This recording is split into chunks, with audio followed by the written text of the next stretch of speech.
Hello dear students, कैसे हो बच्चों आप लोग। आई होप आप बहुत अच्छे होंगे और आपकी प्रिपरेशन भी बहुत शानदार शुरू होगी एडू लॉन्चर के साथ में। बच्चों, एडू लॉन्चर पे हमने ऑलरेडी अपना 3.1 का वीडियो और उससे रिलेटेड जितने भी बेसिक्स हैं वो सारी चीज़ें हमने कवर कर ली है। आज हम देखने वाले हैं प्रैक्टिस सेट 3.2 और इसमें हम देखने वाले हैं टचिंग टचिंग का कंसेप्ट, जिसमें इंटरनल टचिंग और एक्सटर्नल टचिंग रहने वाली है। ठीक है, तो टचिंग करते हुए अपने कॉपी को और अपने पेन को आप भी नोट्स बनाना स्टार्ट कर दीजिए। बढ़ते हैं हम अपने 3.2 एक्सरसाइज के कुछ बेसिक्स और क्वेश्चंस की तरफ में। उससे पहले हम ले लेते हैं एक मोटिवेशनल की खुराक। क्या कहते हैं ये हमारे पूर्व राष्ट्रपति डॉक्टर एपीजे अब्दुल कलाम जी। एक अच्छी पुस्तक 1000 दोस्तों के बराबर होती है, जबकि एक अच्छा दोस्त एक लाइब्रेरी के बराबर होता है। तो मैं तो आपका एक बहुत अच्छा दोस्त हूँ और मैं तो बड़ी लाइब्रेरी के बराबर हूँ, है ना। मानते हो कि नहीं। चलिए शुरू करते हैं फिर। बच्चों, हम देखने वाले हैं आज सबसे इंपॉर्टेंट कंसेप्ट और सबसे इजी कंसेप्ट हम बोल सकते हैं, touching. Touching of circles. Circles का टचिंग होना, इंटरसेक्शन नहीं। टचिंग का मतलब क्या होगा कि सर्कल्स दो एक दूसरे को सिर्फ वो छू लेंगे। छू लिया है इन दोनों ने, कहा सी बाहर से। ये कौन सी टचिंग होगी फिर, एक्सटर्नल टचिंग। एक्सटर्नल टचिंग बाहर से छुआ इन्होंने, इन्होंने अंदर से छुआ है एक दूसरे को, तो ये हो जाएगा इंटरनल टचिंग। अब बच्चों, इंटरनल एक्सटर्नल टचिंग में सवाल क्या पूछते हैं वो समझो। इंटरनल एक्सटर्नल टचिंग में सवाल पूछते हैं distance between there there centres. Distance between their centres. अब बताइए, इसका वाला जो रेडियस है वो क्या हो जाएगा, एक्स वाई, ये हो जाएगा रेडियस। तो हमेशा बड़े वाले सर्कल की रेडियस को ले लेना कैपिटल आर और छोटे वाले सर्कल की रेडियस को लेना स्मॉल आर। अगर हमें निकालना है distance between distance between x Z, x और जेड क्या है, उनके सेंटर्स, या फिर बोल सकते हो डिस्टेंस बिटवीन देयर सेंटर्स, उनके सेंटर्स के बीच का अगर आपको डिस्टेंस निकालना है तो यहाँ करना पड़ेगा capital R plus small R. हमेशा कंसेप्ट ध्यान रखो, ये इंपॉर्टेंट है आपके लिए बच्चों, इंपॉर्टेंट है। चलिए नोट करिए, मस्ती बंद करते हैं और ध्यान देते हैं पढ़ाई पे। ये कैसे टचिंग है बच्चों, इंटरनल टचिंग। इंटरनल टचिंग में आप देख रहे हो कि जो वाईजेड है, वाईजेड क्या है कैपिटल आर, वाईजेड क्या है capital R, and X Y क्या है, ये स्मॉल आर है, छोटी वाली रेडियस है। तो अगर हम यहाँ पे आपको बताना चाहे कि इंटरनल टचिंग में, इंटरनल टचिंग में, इंटरनल टचिंग, आप बहुत ही स्मार्ट स्टूडेंट हो और मुझे इजीली बता सकते हो, यहाँ माइनस करना पड़ेगा। इसके पहले एक्सटर्नल टचिंग होती है तो plus, external touching plus, internal touching दोनों रेडियस का माइनस। तो अगर हम यहाँ लिखे डिस्टेंस बिटवीन, डिस्टेंस बिटवीन क्या, एक्स जेड, एक्स जेड क्या है their centres, distance between their centres is equal to capital R minus small R. हमेशा बड़े वाले रेडियस में से छोटा वाला रेडियस माइनस करना अगर उनकी टचिंग इंटरनल हो रही है। क्लियर बच्चों, क्लियर, सिंपल है। एक्सटर्नल टचिंग दोनों का प्लस, इंटरनल टचिंग दोनों का माइनस, आर माइनस आर और इधर R plus R, R R R R R. Clear बच्चों, clear.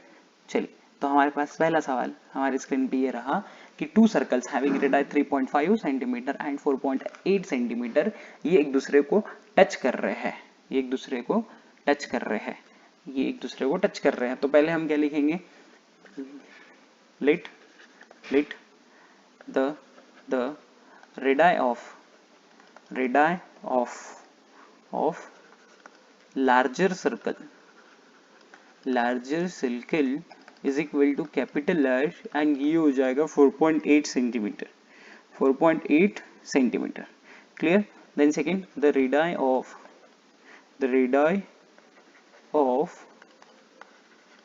smaller circle is equal to small r is equal to 3.5 centimeter.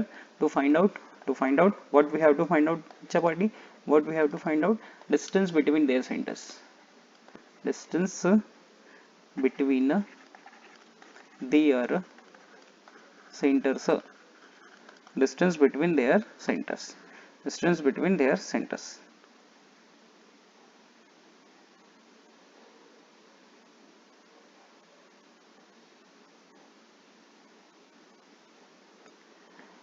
अब बच्चों देखो टचिंग कैसे हो रही है, टचिंग कैसे हो रही है, टचिंग हो रही है इंटरनल, टू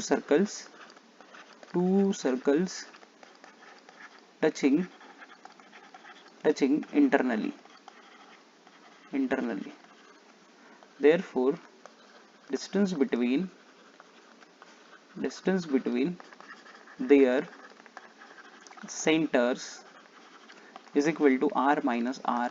तो यह हो जाएगा 4.8 माइनस 3.5, ये कितना हो जाएगा, ये कितना हो जाएगा 1.3 सेंटीमीटर, 1.3 सेंटीमीटर। क्लियर, ये हो जाएगा हमारा answer, solution answer. Clear clear. चलिए आगे बढ़ते हैं, इसका स्क्रीनशॉट ले लीजिए, नोट कर लीजिए। हम बढ़ते हैं अपने अगले सवाल की तरफ। तो अगला सवाल हमारी स्क्रीन पे कुछ इस प्रकार से है कि दो सर्कल्स एक दूसरे को टच कर रहे हैं एक्सटर्नली, जिसमें से हमें दी गई है कैपिटल आर की वैल्यू 5.5 और स्मॉल आर की value 4.2। Find the distance between their centres, find the distance between their centers। So what we have to given here, the radius of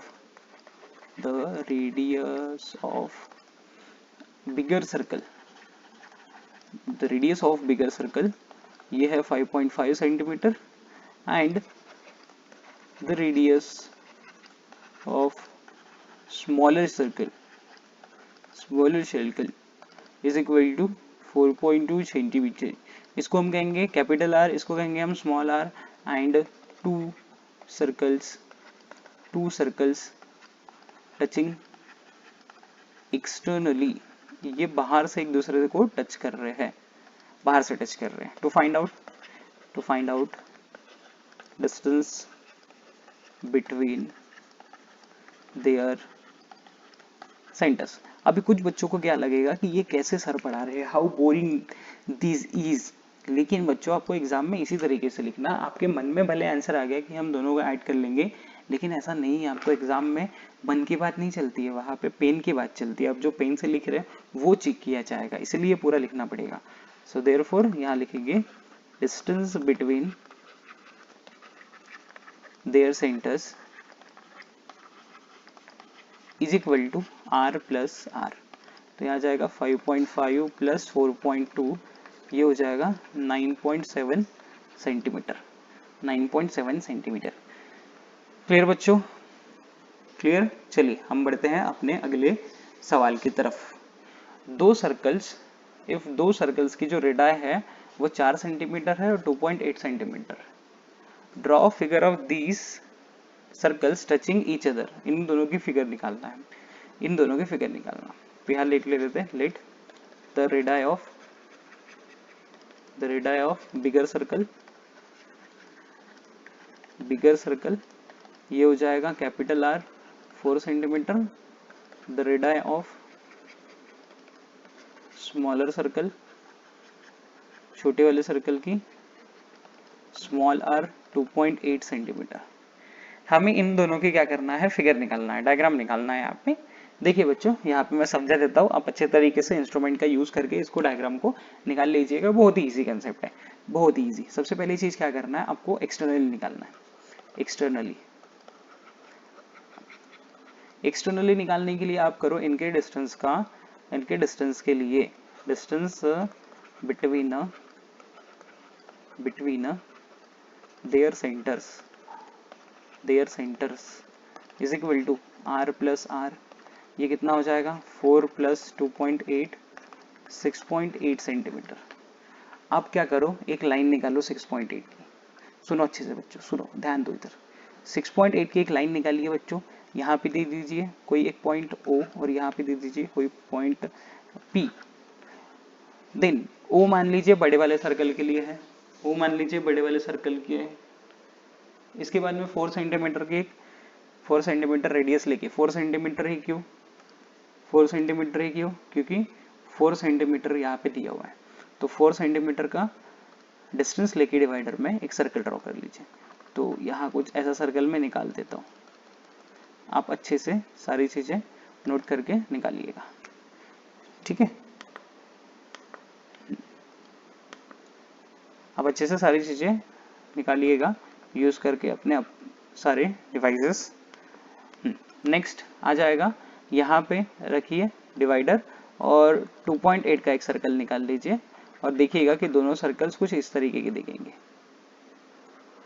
देखिए फिर से एक बार समझा देता हूँ मैं क्या करना है आपको। डिस्टेंस बिटवीन देयर सेंटर्स निकालना है, एक्सटर्नली है इसलिए प्लस करना है उनको। प्लस करने के बाद जितना भी आएगा एक लाइन निकालना है। प्लस करने के बाद जितना भी आएगा एक लाइन निकालना है। लाइन निकालने के बाद में यहाँ पे O पॉइंट ले लेना है, यहाँ पे P पॉइंट ले लेना है। O से जितनी भी दी होगी, यहाँ 4 दिया है तो 4 सेंटीमीटर रेडियस लेके सर्कल निकालना और यहाँ P पे 2.8 सेंटीमीटर लेके रेडियस निकालना। देखना वो यहाँ टच कर रहे होंगे। एक्सटर्नली के लिए हो गया। इंटरनली के लिए क्या करोगे? इंटरनली के लिए सेम वही, distance between their centres is equal to r minus r। ये हो जाएगा 4 माइनस 2.8 1.2। तो अब 1.2 की अब लाइन निकालना, 1.2 की लाइन निकालना और यहाँ से क्या करना, 4 सेंटीमीटर लेके एक सर्कल निकालना।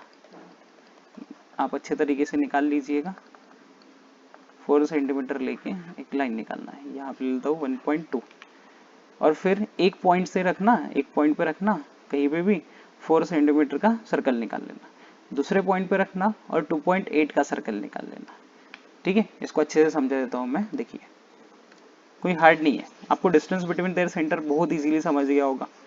हाँ या ना, मुंडी हिलाइए। हाँ या ना? बिल्कुल सर, समझ गया सर, बहुत अच्छे से सर, समझ गया। इतना अच्छे से समझाते हो सर आप, थैंक यू थैंक यू। चलिए देखिए क्या करना है फिर आपको, क्या करना है फिर आपको कि फिर से 1.2 सेंटीमीटर की एक लाइन निकालना है। यहाँ O ले लेना है, यहाँ P ले लेना है। O को एज अ सेंटर लेके 4 सेंटीमीटर का एक सर्कल निकालना है। तो यहाँ 4 सेंटीमीटर का मैं एक सर्कल निकाल रहा हूँ, कोशिश कर रहा हूँ। 4 सेंटीमीटर की निकाला मैंने। ये ऐसे नहीं निकालना बच्चों, पूरा का पूरा अच्छे से निकालना है, तो आप सोचोगे सर ने ऐसे निकाला, हम भी ऐसे निकालेंगे। और यहाँ पे आपको 1.2 का लेके एक सर्कल निकालना है ऐसे। और आप देखोगे कि अंदर ऐसे कुछ टच करते हुए आपको दिखने वाले। ठीक है, बहुत ही इजी कंसेप्ट था ये। बढ़ते हैं हम अपने अगले सवाल की तरफ। बच्चों चलो अगला क्वेश्चन जो दिया है उसकी तरफ बढ़ते हैं हम। The circles with centre P and Q touch each other at R। P और Q जो सेंटर के साथ सर्कल्स है, ये दोनों टच कर रहे हैं एक दूसरे से जहां पे R है, एक्सटर्नली टचिंग हो रही है इनकी।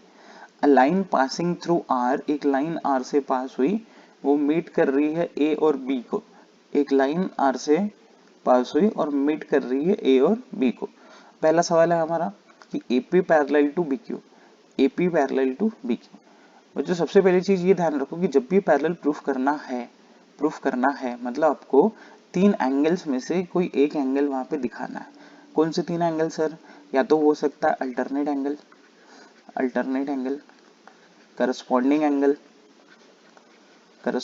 एंगल या फिर इंटीरियर एंगल। 3 एंगल में से यहाँ कौन सा एंगल बन रहे हैं वो आपको चेक करना। तो मुझे लगता है यहाँ पे ऐसा Z बन रहा है, मतलब अल्टरनेट बनेगा और ये दोनों एंगल्स को हमें सेम बताना पड़ेगा, या फिर ये दोनों एंगल्स को सेम बताने के बाद में क्या होगा, वो पैरेलल हो जाएंगे। ठीक है, आपको समझ रहा होगा बेसिक चीजें कि क्या करना है। या तो अल्टरनेट चाहिए, या तो करस्पॉन्डिंग चाहिए, या तो इंटीरियर चाहिए। तीनों में से कोई एक एंगल जो है वो कॉन्ग्रुएंट चाहिए था। डायग्राम देख के हमें Z बनते हुए लग रहा है। अगर F बनते हुए दिखा बच्चों तो समझ जाना कि वो करस्पॉन्डिंग एंगल बनेगा। एंड इंटीरियर एंगल मीन्स अंदर वाले जो एंगल्स है वो सप्लीमेंट्री रहता है। देन इन दोनों ट्रायंगल्स को हमें एक दूसरे से सिमिलर प्रूफ करना है, तो फिर हम टेस्ट लगा लेंगे वहां पे। एंड फाइनली हमें यहाँ पे वैल्यू निकालना है एक की। तो चलो शुरू करते हैं इसको स्टेप बाय स्टेप। पहली चीज तो क्या करेंगे बच्चों, हम ये R को देखते हैं। R को क्या R आपको दोनों इसमें सेम दिख रहा है? और आप दोनों ट्रायंगल्स में अगर लेते हो तो आपको वो किसी तरीके का एंगल बनते हुए दिखेगा। ये वाला एंगल और ये वाला एंगल, आप बताइए कौन सा एंगल हो सकता है? ये जो दोनों एंगल्स हमें यहाँ दिख रहे हैं, ये कौन सा एंगल हो सकते हैं बच्चों? बताइए चलिए जल्दी। ये क्या हो जाएंगे? ये दोनों हो जाएंगे बच्चों वर्टिकली अपोजिट एंगल। ऊपर वाले एंगल का नाम क्या है? यहाँ पे हम बोल सकते हैं PRA या ARP इज इक्वल टू यहाँ BRQ। Reason vertically opposite angles. Vertically opposite angles. Clear. अब इन सर्कल विथ सेंटर, ऐसे सर्कल में आते हैं जहां पे सेंटर P है, इसको इक्वेशन नंबर 1 दे दीजिए, सेंटर P है। अगर हम यहाँ पे लिखे कि AP और PR E equal bye T, तो आप क्या बोलोगे, हाँ सर इक्वल है, because radii of same circle, radii of same circle, एक ही सर्कल के रेडियस है दोनों, रेडाई ऑफ सेम सर्कल। अगर किसी इसमें ट्रायंगल में दो साइड्स सेम होती है, दो एंगल्स भी सेम होते हैं, दो साइड्स अगर सेम है तो दो एंगल्स भी सेम होते हैं, तो इन ट्रायंगल लेते हैं हम APR, AP is equal to PR, therefore AP के अपोजिट एंगल कौन सा होगा। अगर एंगल नहीं समझता है बच्चों तो यहाँ ध्यान दीजिए, देखिए एंगल नहीं समझ रहा है आपको, AP ले लिया आपने, यहाँ से AP हटा दे दिए, कौन सा रहेगा R को बीच में डाल दीजिए, तो एंगल कौन सा हो जाएगा ARP।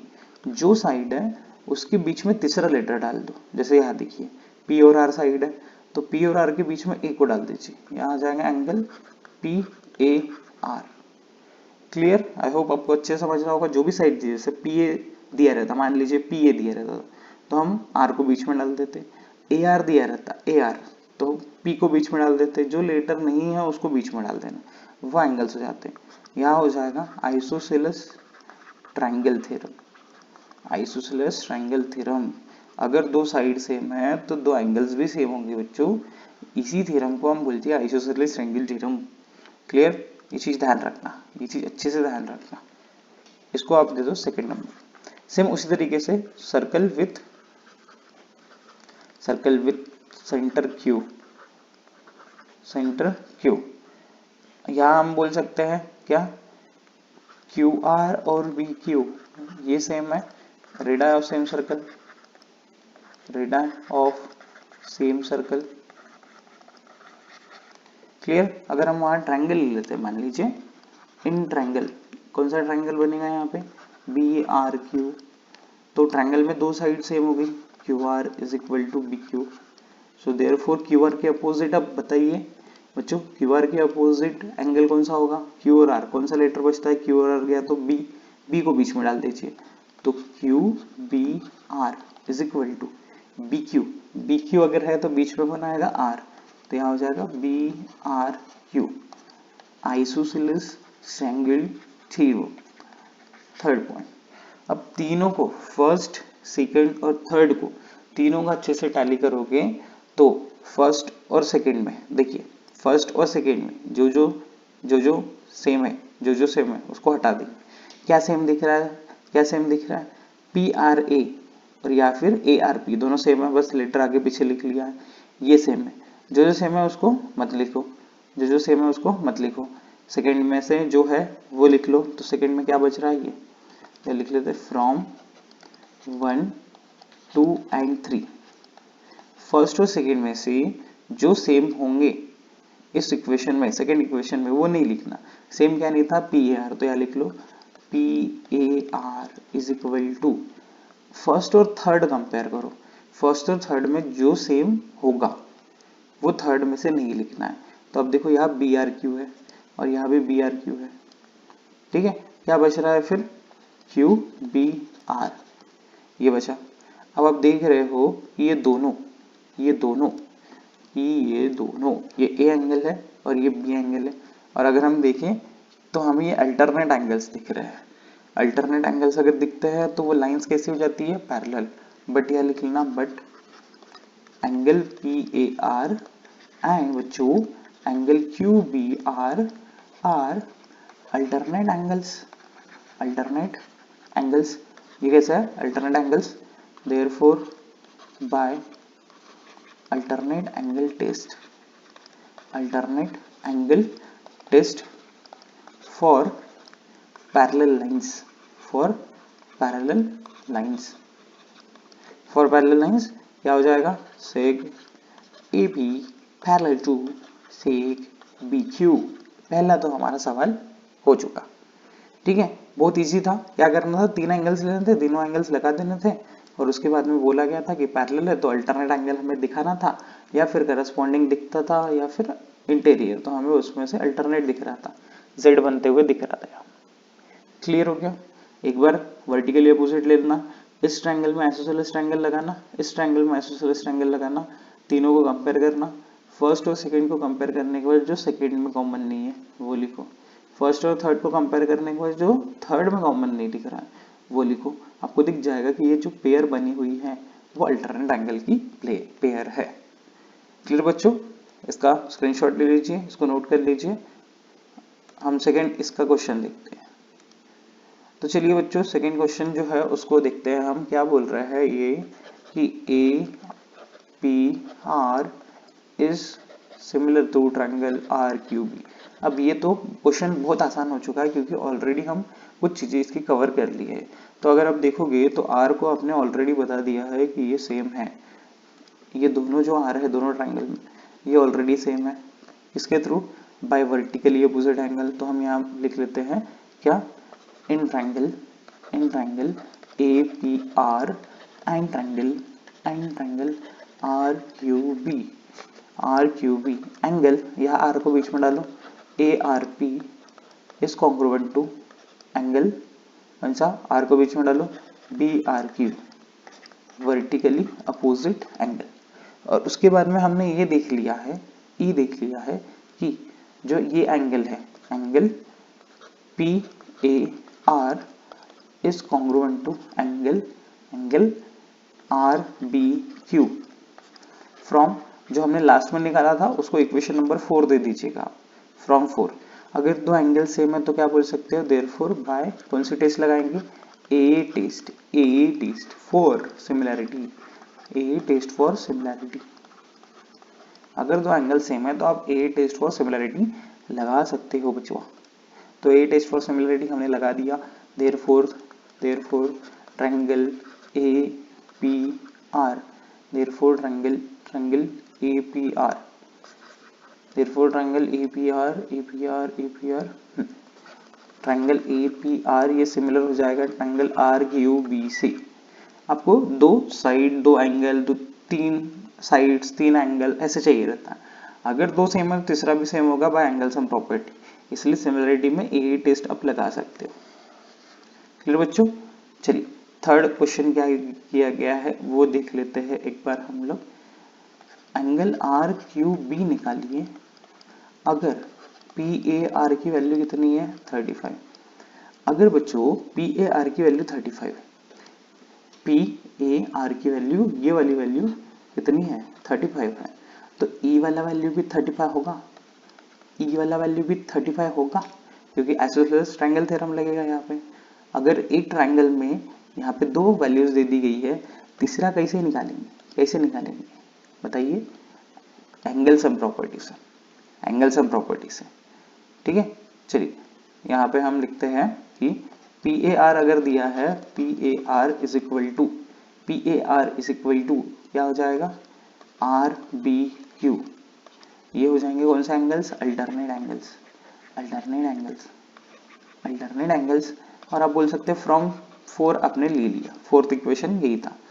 पी ए आर की जितनी वैल्यू उतनी हो जाएगी आर क्यू बी की, so P A R is equal to R B Q is equal to 35 degree. दोनों की वैल्यू कितनी होगी 35 डिग्री, दोनों की वैल्यू कितनी होगी 35 degree. In triangle R B Q Q R और बी क्यू दोनों इक्वल है, तो फिर इनके अपोजिट जो एंगल्स है वो भी इक्वल हो जाएंगे।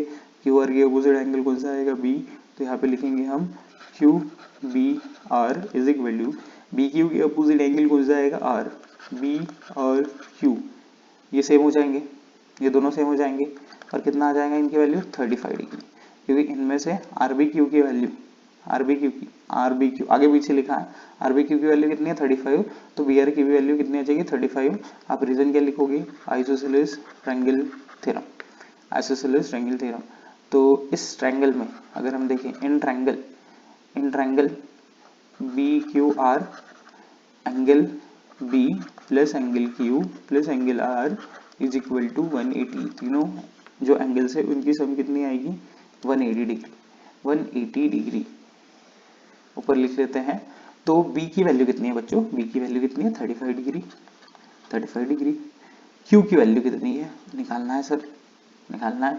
तो यार पूरा नाम लिख दें, R Q B plus 35 degree, तीसरा वाला एंगल भी इज इक्वल टू 180 डिग्री।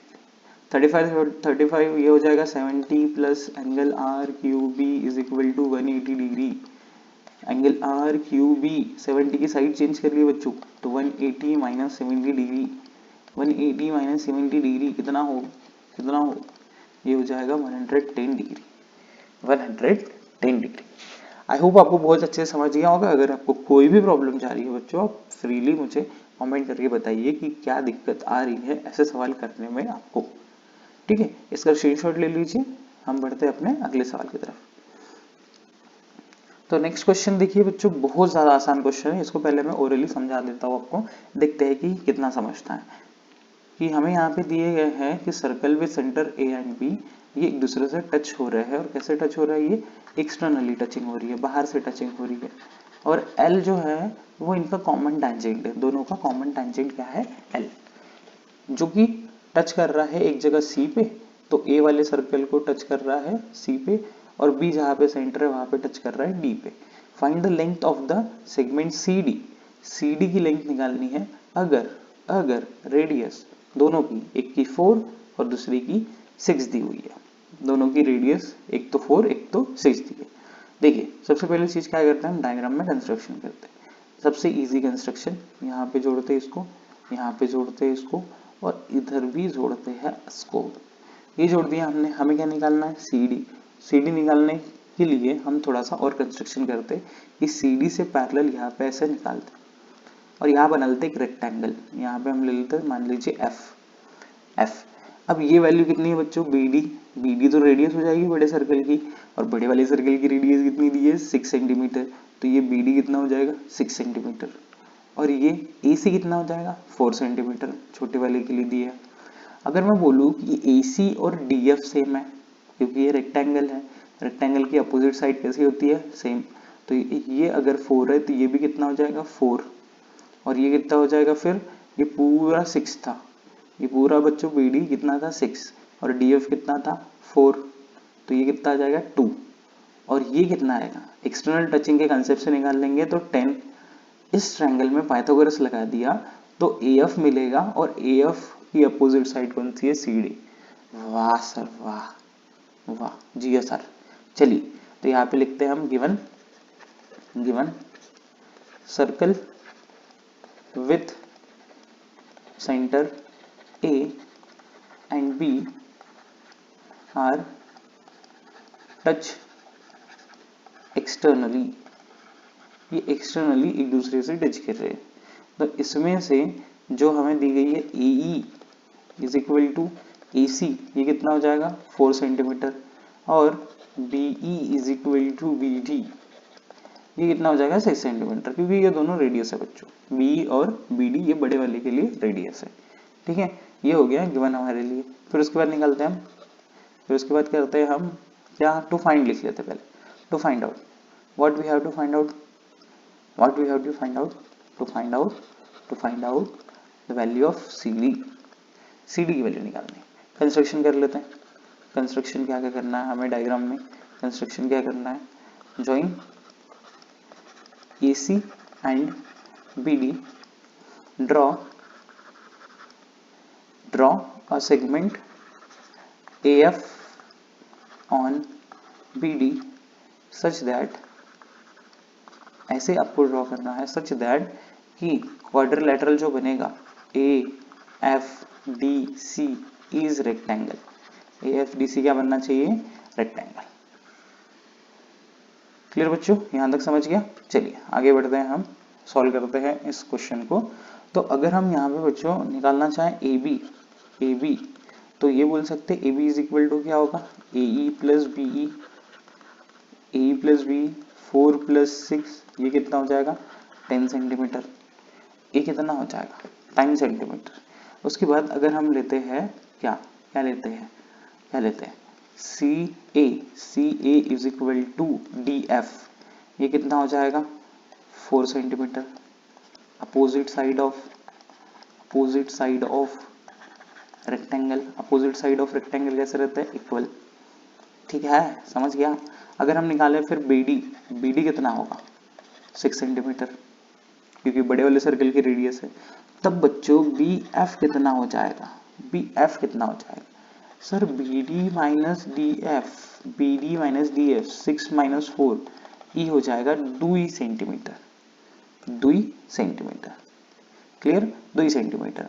अब देखिए इन ट्रायंगल, उसके पहले एंगल हमें निकालना पड़ेगा 90 डिग्री का, दिखाना पड़ेगा कि 90 डिग्री कैसे आ रहा है, वो भी समझा देते हैं, कोई बात नहीं।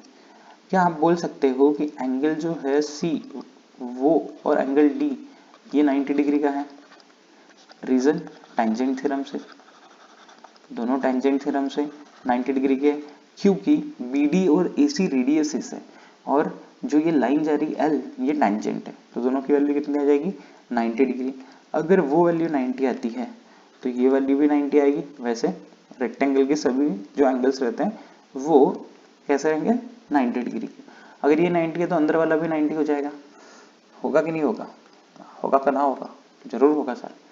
तो यहाँ पे हम क्या लिखते हैं, ये DFA, angle DFA plus angle BFA is equal to 180 degree, linear pair. इसकी वैल्यू दी है बच्चों हमें 90, DFA कितना हो जाएगा 90 plus BFA is equal to 180। So आगे लिखता हूँ यहाँ पे angle BFA is equal to 180 minus 90, ये हो जाएगा 90, ये हो जाएगा 90। तो in triangle BFA angle F is equal to 90 degree, therefore by Pythagoras theorem.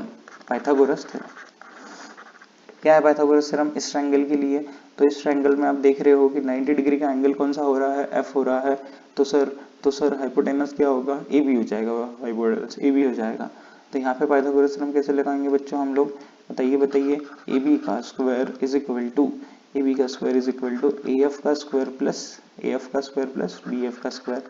AB का स्क्वायर की वैल्यू कितनी है 10 है, 10 का स्क्वायर AF का स्क्वायर निकालना है हमें। BF का स्क्वायर कितना है, ये है 2 का स्क्वायर, ये हो जाएगा बच्चों 100, ये इधर आएगा -4 is equal to AF square. बताइए 100 माइनस 4 कितना होगा, बोलो 100 माइनस 4 कितना होगा, यहाँ हटा देते हैं इसको। 100 माइनस 4 इज 96।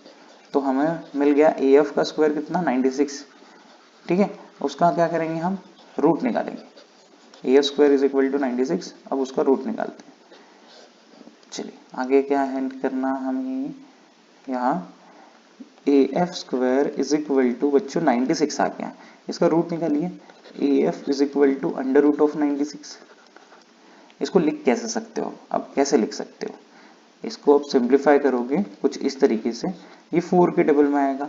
सर 4 के टेबल में क्यों, और टेबल में भी आ सकता है बच्चों, 4 ये एक स्क्वायर रूट है। जब भी आप सिंप्लीफाई करोगे वन ऑफ द नंबर्स ये रहना चाहिए कौन से, स्क्वायर रूट्स। सो 4 इंटू यहाँ पे कितना आ जाएगा, 4 2 जा 8, 1 बचा 1 और 6 कितना हो जाएगा 16, 4 4 जा 16।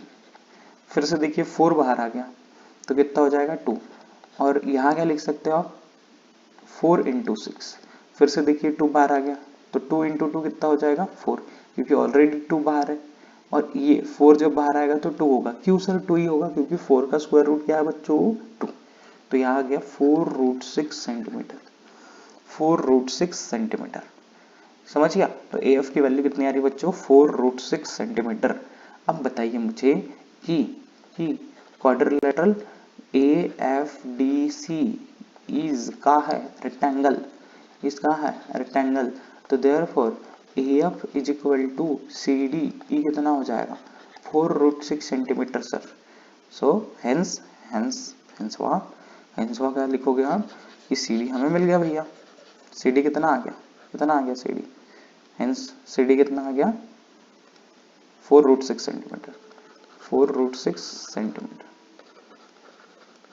क्लियर बच्चों, आई होप आपको अच्छे से सारी चीजें यहाँ पे समझ गई हो। क्लियर, स्क्रीनशॉट ले लीजिए इसका।